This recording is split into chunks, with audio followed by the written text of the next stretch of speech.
Hello everyone, welcome back to this channel. In this video, I'm going to show you how to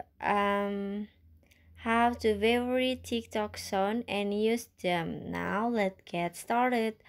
First, open your TikTok apps, and after this, in here you can search the sound that you want to use. Maybe this sound. So you just click on the sound, this one, click on it, and after this you can click on add to favorite, click on it.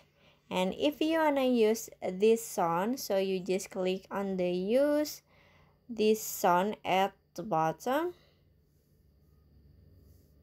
this one, click on it. And after this, in here you can add the video, or you can record the video like this. So that's how to add the sound favorite and use the sound on TikTok apps. I hope you found this video to be helpful. If you enjoy video content, please consider like, comment, and subscribe down below. Bye bye.